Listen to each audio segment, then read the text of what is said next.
Hi అండి. ఈరోజు video వచ్చేసి బొంబాయి చట్నీ చేసి చూపిస్తున్నానండి. అది శనగపిండి లేకుండా. శనగపిండి లేకుండా బొంబాయి చట్నీ ఎలా చేయాలని ఆలోచిస్తున్నారు కదా! ఇంకా లేట్ చేయకుండా ఈ వీడియో పూర్తిగా చూసి ఇంట్లో ట్రై చేయండి. రొటీన్‌గా పల్లీ చట్నీ, పుట్నాల పప్పు చట్నీ, టమాటా చట్నీ తిని తిని బోర్ కొడుతూ ఉంటది కదా! అప్పుడప్పుడు కొంచెం ఇలా కొత్తగా ట్రై చేయండి. చట్నీ రుచి అయితే చాలా బావుంటది. చట్నీ కోసమైనా ఇడ్లీలు ఎక్కువ తింటారు. అంత కమ్మగా, టేస్టీగా ఉంటది. ఇప్పుడు స్టవ్ ఆన్ చేసి ఇలా కడాయి పెట్టుకున్నాక ఒక కప్పు పుట్నాల పప్పు వేసుకోండి. దీన్ని వేపిన శనగపప్పు అంటారు. అలానే చట్నీ పప్పు అని కూడా అంటారండి. స్టవ్ మీడియం ఫ్లేమ్‌లో పెట్టుకొని ఒక 1 మినిట్ పచ్చివాసన పోయే వరకు దోరగా ఫ్రై చేసుకోవాలి. అదే మీరు ఈ పప్పు డైరెక్ట్‌గా తీసుకుంటే పచ్చివాసన వస్తదండి. ఇలా ఫ్రై చేయడం వల్ల బొంబాయి చట్నీ టేస్ట్ కూడా బావుంటది. చూడండి ఇలా ఫ్రై చేసుకున్నాక ఇప్పుడు ఈ పప్పు తీసుకొని ఒక కప్‌లోకి యాడ్ చేసుకోవాలి. ఇప్పుడు ఇలాంటి ఒక మిక్సీ జార్ తీసుకొని ఫ్రై చేసుకున్న పుట్నాల పప్పు మొత్తం వేసుకోండి. ఇప్పుడు మూత పెట్టుకొని మెత్తగా మిక్సీ చేసుకోవాలి. చూడండి వీడియోలో చూపిస్తున్నట్టు ఈ విధంగా మెత్తగా పౌడర్‌లా మిక్సీ చేసుకోవాలి. ఇప్పుడు ఈ పౌడర్‌ని 4-5 స్పూన్స్ వరకు ఇలా బౌల్‌లోకి యాడ్ చేసుకోండి. మిగిలిన పౌడర్ మీరు కావాలనుకుంటే తర్వాత కూడా యూజ్ చేసుకోవచ్చు. మీరు ఎంత క్వాంటిటీలో బొంబాయి చట్నీ చేసుకుంటారో అంత క్వాంటిటీలో తీసుకోండి. ఇప్పుడు ఇందులో వాటర్ యాడ్ చేసుకొని ఎక్కడ లంప్స్ కింద లేకుండా స్మూత్ బ్యాటర్‌లా మిక్స్ చేసుకోవాలి.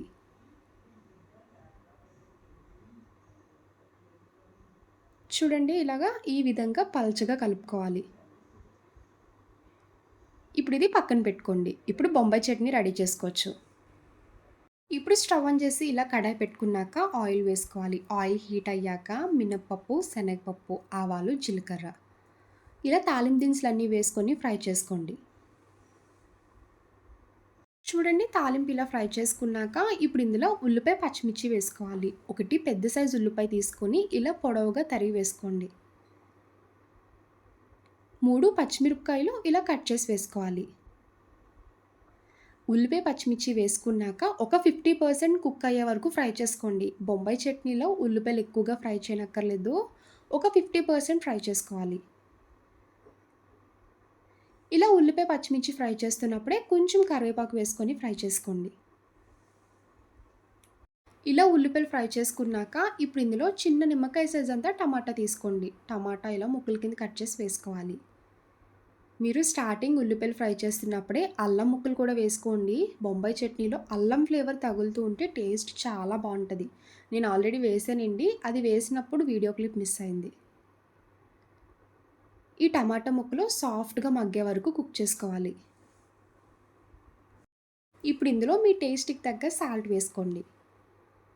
పావు టీ స్పూన్ పసుపు. బొంబాయి చట్నీ అంటేనే యెల్లో కలర్‌లో ఉంటది కదండీ! కలర్‌ఫుల్‌గా కనిపించాలంటే పసుపు కంపల్సరీ వేసుకోవాలి.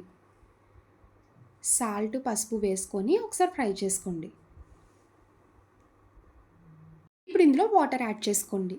ఇలా చిన్న గ్లాస్‌తో 2 గ్లాసులు వాటర్ యాడ్ చేసుకోవాలి. ఇలా వాటర్ వేసుకొని ఒకసారి గరిటెతో కలుపుకున్నాక ఈ వాటర్‌ని ఒక 2 మరుగులు వచ్చే వరకు బాయిల్ చేసుకోండి.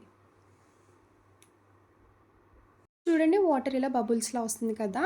ఇప్పుడు స్టవ్ సిమ్‌లో పెట్టుకోవాలి. ముందుగా మిక్స్ చేసి పక్కన పెట్టుకున్న పుట్నాల పప్పు పిండి ఉంది కదండీ! ఇప్పుడు వేసుకోవాలి. ఇలా వేసుకుంటూ కలుపుకోవాలి. ఇలా వేసిన వెంటనే థిక్ అయిపోద్దండి. చూసుకుంటూ కలుపుకోండి. ఇలా కలుపుతున్నప్పుడే కొంచెం కొత్తిమీర వేసుకొని కలుపుకోవాలి. ఇలా ఒక 2 నిమిషాలు కలుపుకుంటే బొంబాయి చట్నీ రెడీ అయిపోద్ది.